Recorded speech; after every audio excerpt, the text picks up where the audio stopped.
Bonjour à tous, aujourd'hui vidange du pont arrière de la Mustang, plus changement des joints-spies et des roulements arrière, puisque vous allez voir, ça fuit pas mal.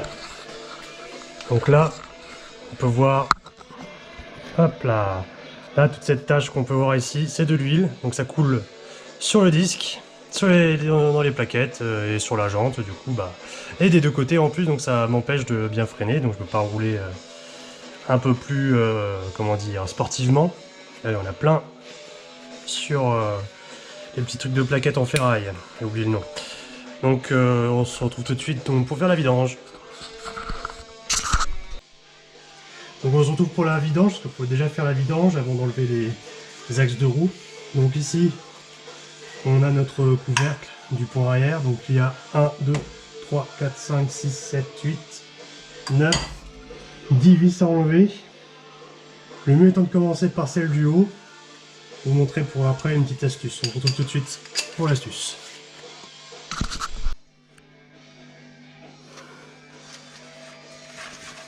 Ok, donc j'ai dévissé quelques vis. En fait, on les a toutes dévissées, mais j'ai pas tout enlevé. J'en ai dévissé la plus haute en haut, la plus haute en haut à gauche, et après tout le reste sont juste desserrées. Celle-là, c'est les plus desserrées, c'est fait exprès. Donc pour éviter de se prendre une douche, hop là, on dévisse juste celle-là et celle-là un peu moins. Ça, on peut faire ça, et voilà. Comme ça, on peut contrôler le débit d'huile, parce que sinon on en met partout vu la taille du truc. Voilà, donc là c'est beau. Voilà. Donc lui, elle a pas l'air trop dégueulasse, donc ça veut dire qu'elle aurait été changée il y a pas longtemps. On va voir après ce qu'il y a à l'intérieur, on va déjà faire tout couler là. A tout de suite. Bon bah voilà, voilà à quoi ressemble le différentiel d'une Mustang Bullitt. Donc le rapport différentiel est un petit peu plus court je crois sur la Bullitt. Je me souviens plus exactement du nombre. Hop là, la lumière. Voilà, donc ça ressemble à ça. Je vais vous le tourner après pour de toute façon montrer comment on fait. Donc c'est un 373, c'est marqué au fond. Voilà. Donc de toute façon il va falloir que j'enlève les freins. Donc je vais vous montrer quand même pour enlever les freins d'un côté. Tout de suite. Donc pour les freins, donc déjà pour l'étrier, pour l'enlever, c'est assez simple. Il y a donc ici une vis ici pour la première partie de l'étrier, puis ici. Et après, si je me souviens bien, c'est attaché directement au... Ouais, donc il n'y aura pas besoin après de l'enlever. Il y a juste cette partie-là normalement enlevée, on enlève le disque qui vient tout seul et voilà. Tout de suite. Donc pour ces vis-là, on voit mieux avec l'éclairage là, donc ces vis-là, là c'est du 13. Donc on prend une petite touche de 13. Qui va bien. Hop. Ça devrait être pas mal comme ça. Hop là. Je suis pas alsacien. Hop. Pas besoin de rallonge. Faut pas oublier de tout nettoyer après.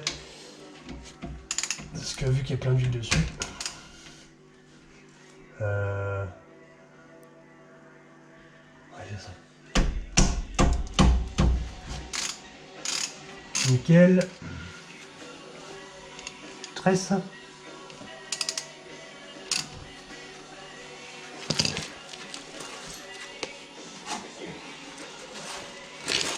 que j'aurais dit une connerie? Ne dis pas qu'ils ont aussi mis du pain métis partout, ne dis pas US de merde. C'est aussi du 1,5. Oh putain, c'est aussi du 1,5. Donc j'ai dit une connerie. Bon, ça marche avec le 13, mais bon. Vaut mieux avoir quand même les bonnes clés. Donc c'est du 1,5.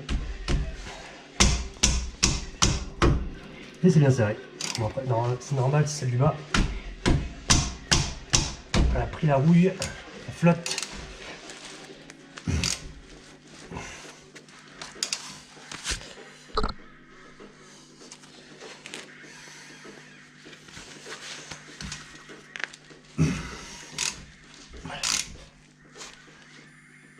Attends, je suis en train de serrer là comme un con.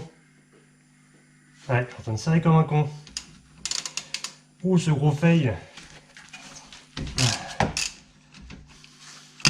J'ai la chance de pas péter la... Pas de vis, moi. Nickel. On enlève le pied de vis. On va en demi. Pourtant, j'ai les mêmes sur la Dodge. Et j'ai pu y mettre du pas métrique. Donc c'est étrange. On va le mettre de côté. Hop. Regarde comment. Ouais, c'est plein d'huile. Je vais vous montrer ça. Hop.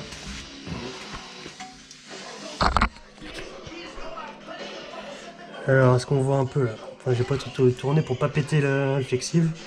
Donc là, c'est tout gras. Là, par exemple, la lumière. Là, de toute façon, on voit bien là, ici. On voit que c'est tout gras. Voilà, donc là, pareil, c'est super gras. Hop. Là, on voit bien que c'est gras quand même. Donc, il y en a un peu partout. Bon, bah voilà. Ça, c'est pour les trier. Donc, pour changer les plaquettes, et bah, c'est pareil. Donc, je vais être obligé quand même de l'enlever celui-là. Donc, on va enlever les petites plaquettes. Donc, ça. Côté intérieur. Côté extérieur. Putain, ouais, toute grasse la plaquette. J'ai jamais vu ça. Ne pas oublier de bien conserver ça. Hop. Hop. Donc là, normalement, il y a deux vis. Une ici pour enlever la partie qui tient l'étrier. Donc là, sur ce modèle, le frein à main il est effectué par ça. Donc c'est un ressort tout con qui vient plaquer les plaquettes contre le disque. Donc ça tire ça et donc voilà, c'est assez facile. Il n'y a pas de tambour. Allez, tout de suite, j'enlève cette Eurosportive. Donc nous voici arrivés. Donc il y avait deux vis et c'était encore du pas impérial. Donc il était en 1932e. Donc on arrive sur l'axe. Donc faut pas oublier d'enlever. Parce qu'on va le voir. On a l'hiver dans l'autre sens. Hop. Comme ça.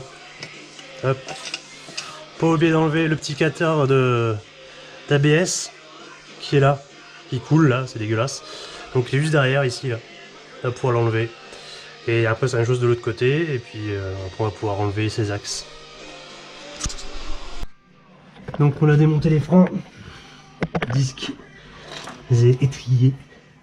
Maintenant en fait il faut que j'accède à la petite vis qui est juste là. Enfin, malheureusement il y a la lumière devant. Qui est juste là. Donc il faut que je tourne un tout petit peu. Et pour que je fasse descendre ce gros axe qui va me donner accès en fait aux coupelles là, qui tiennent les axes sur les côtés. On va faire ça. Ah. Pauvre caméra.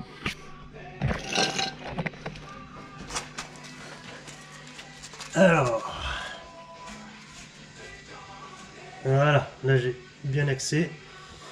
Et en plus, faut pas trop le laisser tomber quand même, parce que apparemment, si on fait tomber le petit S là qui est au milieu, une sorte de petit ressort, c'est un peu la merde. Vous voyez autre chose qui sort. Bref, en tout cas, faut faire attention. Donc c'est une vis en 5/16e. Ah bah oui. Ah bah oui, ah bah oui. Oh, je sais plus si... Ouais. Super. Donc on va mettre une vitesse.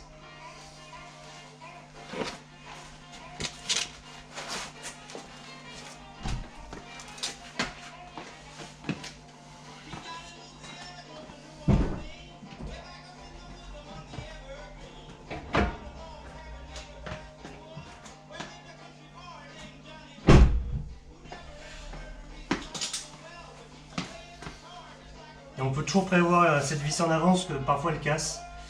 J'espère qu'elle n'a pas cassé.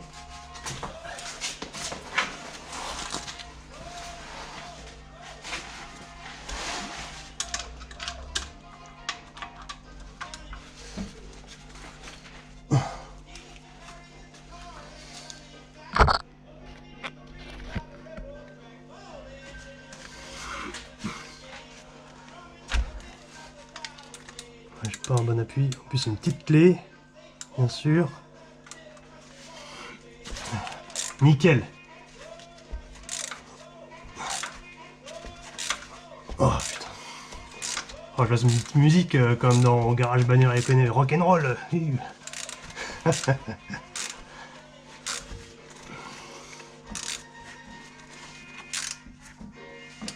Ah bah oui. Passe plus le. Ma petite clé elle passe plus. Donc on va devoir l'enlever. Ouais, non. Ah, ça c'est intelligent ça. Au lieu de prendre une clé à la con. Et alors fait ça. Bon, on se retrouve tout de suite, je vais aller chercher ça. On se retrouve, donc j'ai pris une clé de 8 pour dévisser tout ça. Donc je reprendrai la petite clé de 5 12e, là, 5 16e pardon, pour bien serrer, mais en tout cas juste pour le dévisser, c'est. On prendra ça, ça va être bien long.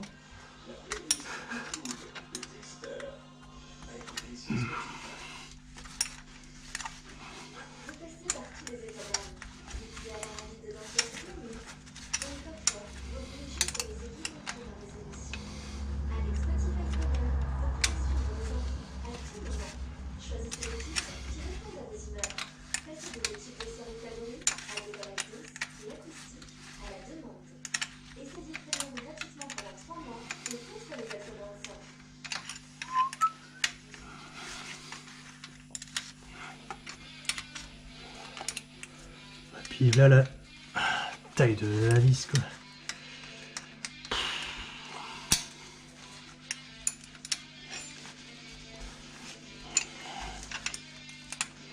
En plus, il y a du frein filé dessus. J'ai pu le voir sur celle que j'ai acheté en rab là. Bon, ce qui est normal, hein, mais on arrive au bout. C'est un axe en fait avec un filetage sur le début. Permet de maintenir en place ce gros axe.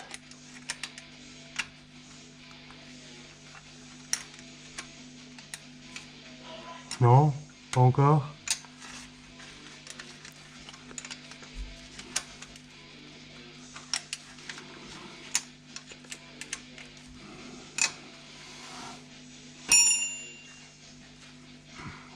Pas encore.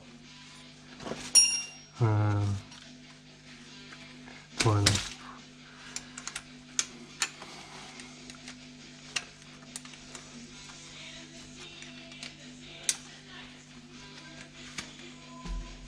Avec les gants, bien sûr, pour faire tourner une petite vis comme ça, c'est bien chiant. J'ai pas envie de me saloper les mains.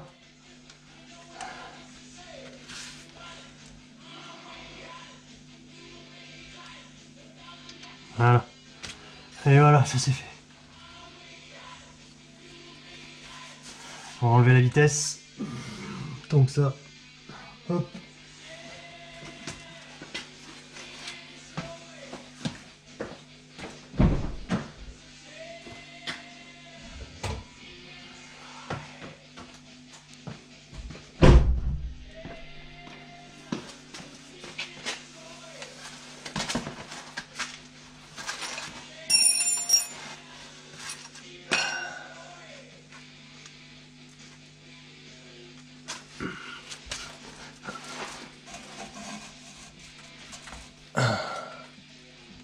Voilà que j'ai accès aux coupelles.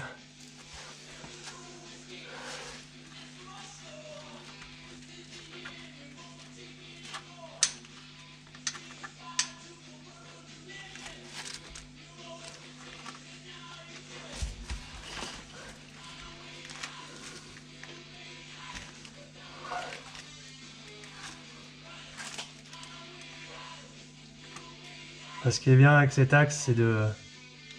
Il faut pas perdre les satellites, c'est pas le S, c'est les satellites. Du coup, on va juste le laisser comme ça.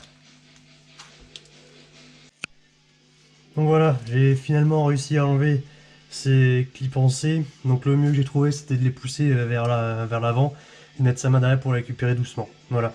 Donc maintenant, ce qu'il y a à faire... La merde. Eh oui. Bien joué.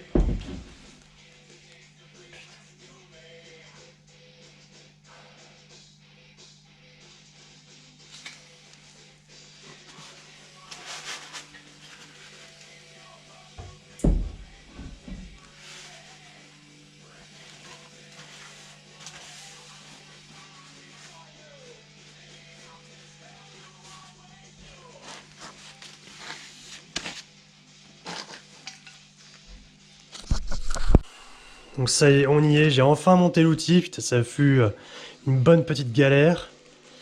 Donc on va essayer de sortir ce roulement, je vais essayer de faire venir le roulement avec le joint spi, enfin ce qu'il en reste, parce que j'ai dû enlever le caoutchouc en fait. Allez, en espérant que ça marche. Bah, du coup j'ai été obligé d'enlever carrément les rouleaux, parce que bah là c'était pas assez grand, le bout de mon outil, donc ça prenait sur les rouleaux, donc on va réessayer avec sans les rouleaux. Du coup j'ai dû détruire un petit peu.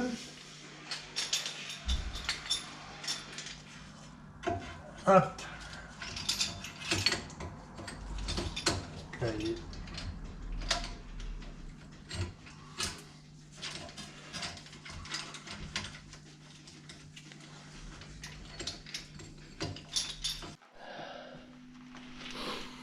Bon, ça y est, après avoir galéré un moment, à régler cet engin de mort là, il est enfin venu, le temps des cathédrales. Voilà. En fait, je pense que je suis en prise quasiment trop petite pour ce truc là. Du coup, bah, il me l'a passé gros. Bon. Bah, on va remettre le nouveau. Bon, on n'est pas obligé, hein. On commence dedans. Oui. Voilà. Il n'y a plus qu'à bien nettoyer. Parce qu'il y a un peu de merde. Voilà. Donc je vais nettoyer ça. Donc voilà, c'est un peu plus propre. Donc voilà le nouveau roulement. On va mettre un petit peu d'huile neuve. Tant que ça rentre un peu mieux quand même. Hop. On le place comme il se doit.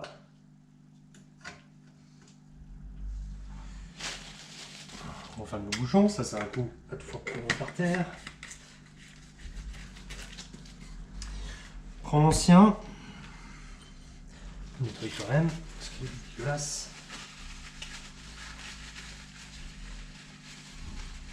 On va manger ça.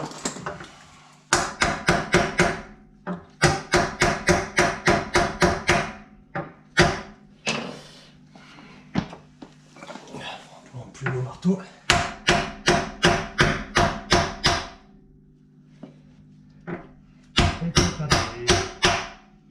Voilà. Donc là je peux plus faire avec ça. Faire avec ceci.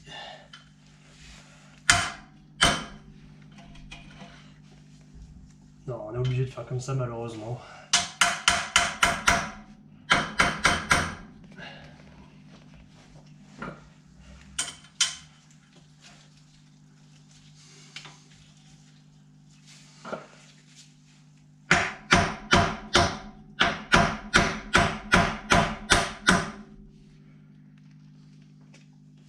On va jusqu'à ce que ça rentre au buté. Donc maintenant que le truc là il est en place, là, le roulement, donc là en fait on voit ce qu'on voit. On voit comme une rainure là, ça veut dire que bah, il est bien mis de partout. On a la même distance, c'est bien. Maintenant on va mettre du coup le nouveau joint. Donc celui d'avant, j'avais pas fait attention, il avait comment dire, une sorte de lèvre extérieure. Donc celui-là, il faut le mettre dans ce sens-là.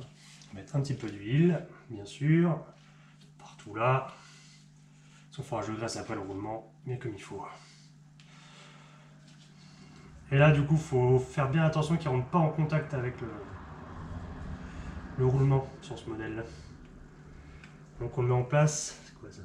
On veut les merdes. On met bien en place. Essaye de le mettre droit. C'est toujours.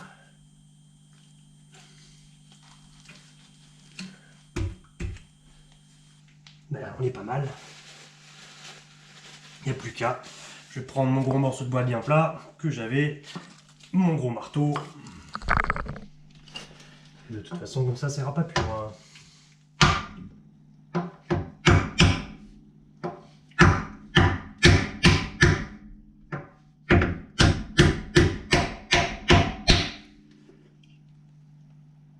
Nickel.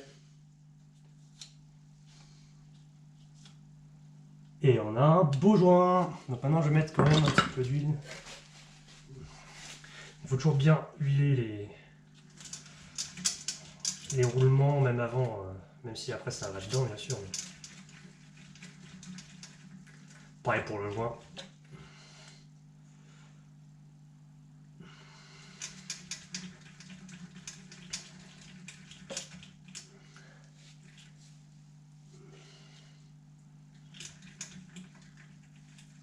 Et voilà, on est pas mal. Donc là, il n'y a plus qu'à remettre notre axe, que je vais quand même nettoyer avant. Donc tout l'or en l'or, donc on remet l'axe, comme ça. Après, on remet la petite clavette qui est là-bas. Et on remet le gros axe, on resserre la vis qui serre l'axe. On remet le couvercle, on remet les freins, la roue, on remet de l'huile bien sûr. Donc il y a à peu près 1,8 litre normalement. Et on est bon. Donc je vous laisse pour aujourd'hui. Donc c'est un peu laborieux à cause de l'outil qui est un peu trop grand pour un enroulement. Donc faut bien prendre. Le mieux c'est de prendre un outil comme celui que j'avais, mais qui est une sorte en fait une partie en métal qu'on insère comme ça, qui est rectangulaire et qu'on retire, c'est beaucoup plus simple. Voilà, plus ce problème que j'ai pu avoir. Donc j'espère que vous avez bien pu voir la vidéo. Le remontage, c'est pas nécessaire que je vous le remonte, de toute façon, comme on l'a déjà démonté. N'oubliez pas de mettre du frein filet sur les vis qui sont là, qui tiennent l'étrier. Et ce qui tient cette partie-là aussi, donc il faut mettre du frein filet, ne pas oublier. Voilà. A plus pour une nouvelle vidéo.